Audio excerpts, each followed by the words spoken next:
এটা আমার করলা ক্ষেত। 13 শতাংশ জমিতে আমি করলা চাষ করেছিলাম। তো দুঃখের বিষয়, গাছ তো দেখতেই পাচ্ছেন, গাছ মরে যাচ্ছে। আবহাওয়া প্রচণ্ড খারাপ, তীব্র দাবদাহ, এবং এবছর সবজি জাতীয় ফসলের রোগ বেশি। পাউডারি মিলডিউ, ডাউনি মিলডিউ এই জাতীয় রোগ অনেক বেশি, যার জন্য গাছের লংজিভিটিটাও অনেক কম। এই জমিতে 13 শতাংশ জমি আমার প্রায় 18,000 টাকা খরচ হয়েছে, কিন্তু অতি দুঃখের বিষয় যে এখন পর্যন্ত মাত্র 4,500 টাকার করলা বিক্রি করতে পেরেছি। অনেক টাকা লস। জীবনে এই প্রথম করলা চাষ করলাম, করলা চাষ করে লস খেলাম। মালচিং পদ্ধতিতে করলা চাষ করলাম, ভাবছিলাম যে প্রফিট আসবে, কিছুটা লাভবান হব, কিন্তু কপালে যদি না থাকে যেখানেই যান ভালো কিছু হয় না।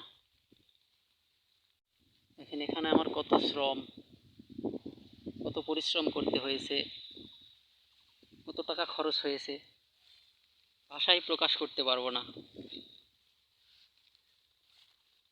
আমি স্পেশালি এত বেশি পরিশ্রম কখনোই করিনি। এই করলা চাষ করে যত পরিশ্রম করেছি, সর্বমোট 1 বিঘা জমিতে করলা চাষ করেছি।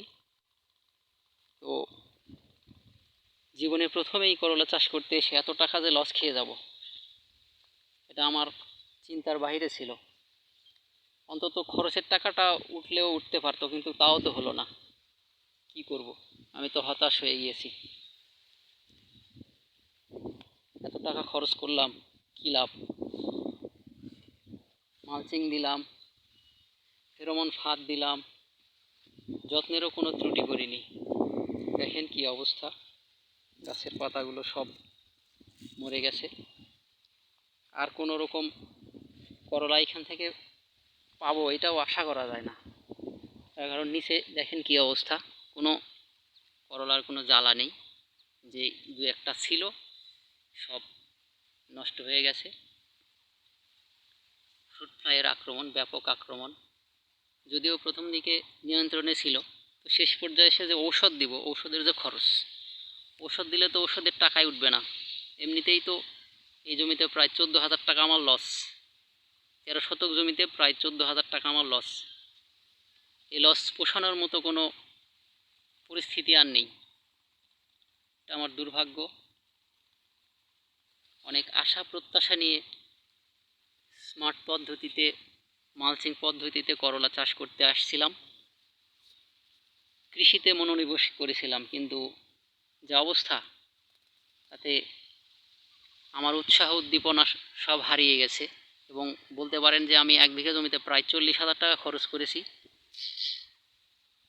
কিন্তু সর্বসাকল্যে 7,000 থেকে 8,000 টাকার করলা বিক্রি করতে পেরেছি। প্রায় 30,000 থেকে 32,000 টাকা আমার লস লাগবে।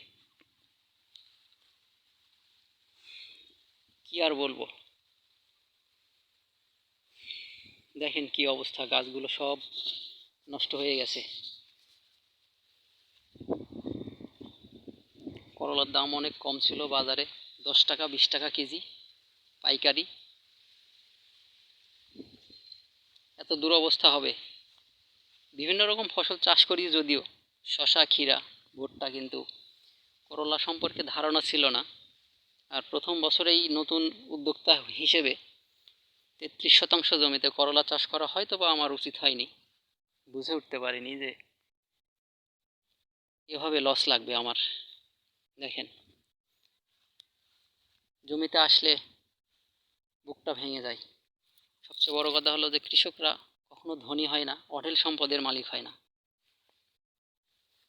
সার, কীটনাশক সব দোকান থেকে বাকিতে নিয়ে ফসল চাষ করি, কিন্তু খরচের টাকাও যদি না ওঠে, তাহলে আমরা টিকে থাকবো কিভাবে? কিভাবে আমরা খেয়ে পরে বেঁচে থাকবো? ভাষায় প্রকাশ করার মতো কোনো অনুভূতি নাই এই মুহূর্তে।